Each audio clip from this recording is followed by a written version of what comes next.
changing, we're flying high, creating a complaint-free world. No more, no more complaining. People, their lives are changing, we're flying high, creating a complaint-free world. No more, no more.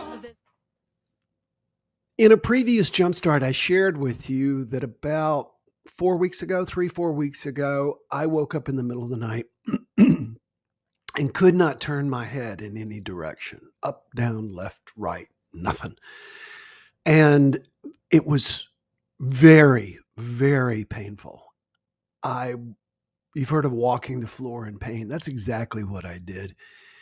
I went to the chiropractor who put it back in. My muscles pulled it out, et cetera, et cetera, et cetera. So I chose to take some time off just to relax and to tell myself, don't check your phone, relax, do whatever you feel like doing next, but don't worry or think about what you're going to do next. And it was really fun to do that.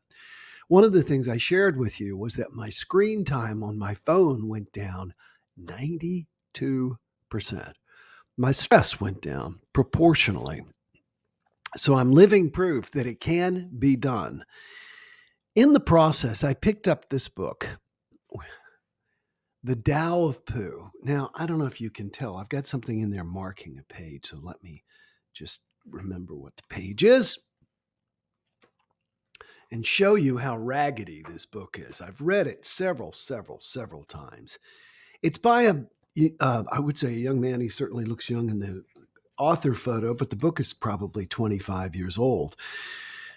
His name is Benjamin Hoff, Hoff. And if you want a fun, light read to make you feel good, to help you slow your life down, et cetera, et cetera, et cetera, pick this book up.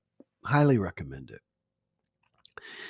All of us know of Winnie the Pooh in some form or another. He's a universal character.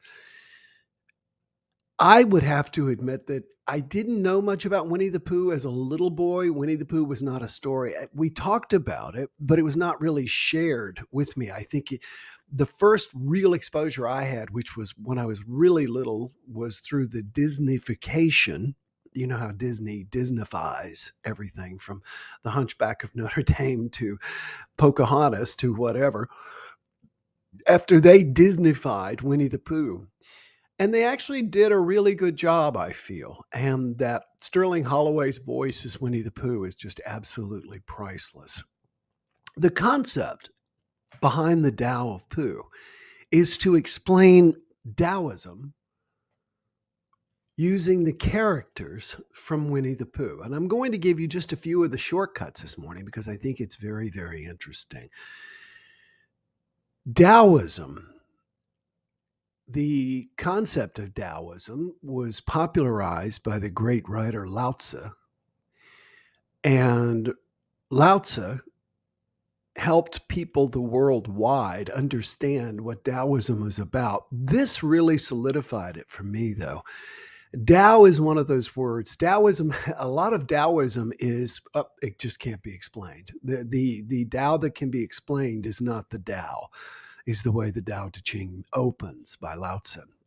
The Tao that can be explained is not the Tao. So there's a lot of, I wouldn't call it cryptic, but I would call it intentional mental stimulation beyond its current place. In other words, it's more like trying to truly contemplate the vastness of the universe and what infinity truly is.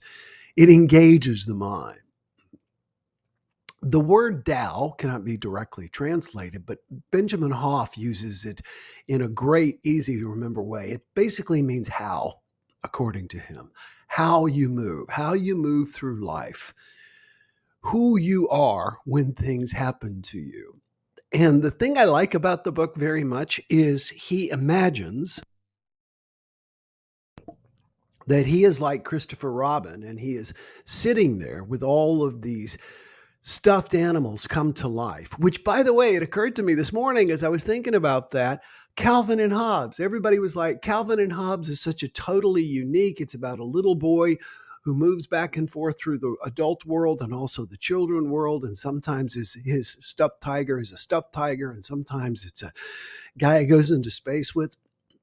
It's Winnie the Pooh. It really is. And that's not to in any way diminish Calvin and Hobbes. I love Calvin and Hobbes. As we look at the characters in Winnie the Pooh, let's start with Piglet. Piglet is anxious, worried, small Piglet.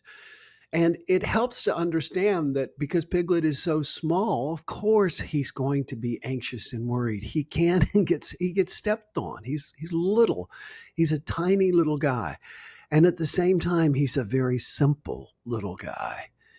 Owl, of course, is the wise old owl. And yet when held to give something of practical use, Owl rarely seems to have much to offer.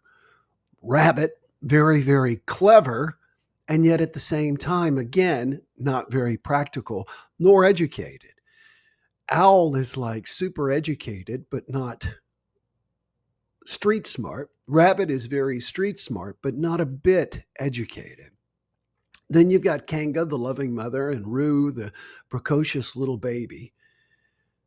Trying to think if I'm leaving anyone out. Oh, two more at least. Eeyore, of course, the negative Nelly, who always finds there is no, as I was reading George Carlin's biography yesterday, there is no silver lining that doesn't have a dark cloud. That's Eeyore.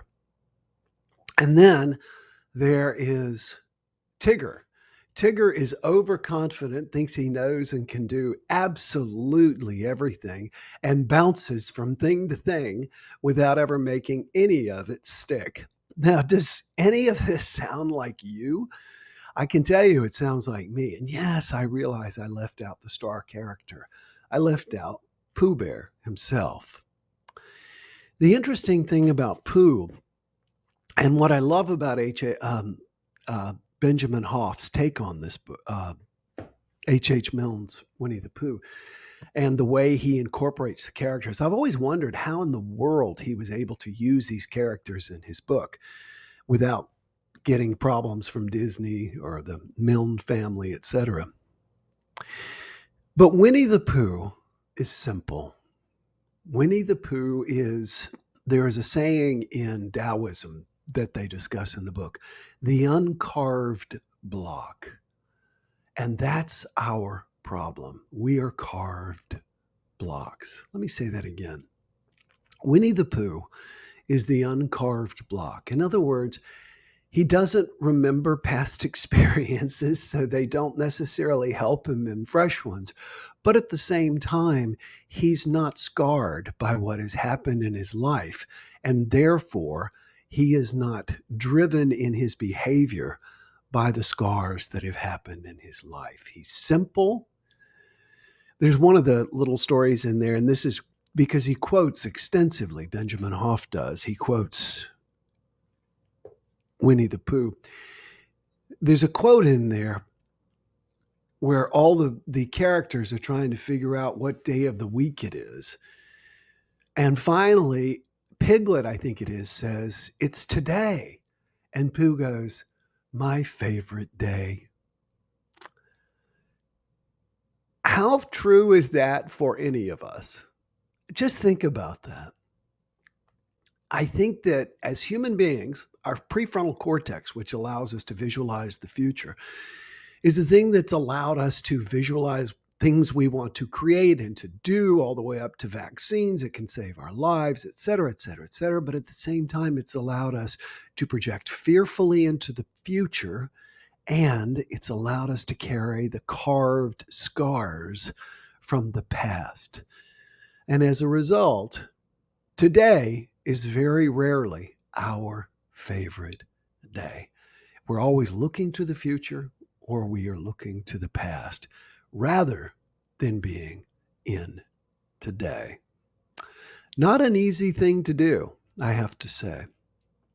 Pooh, of course, doesn't have to practice mindfulness. He simply is mindful.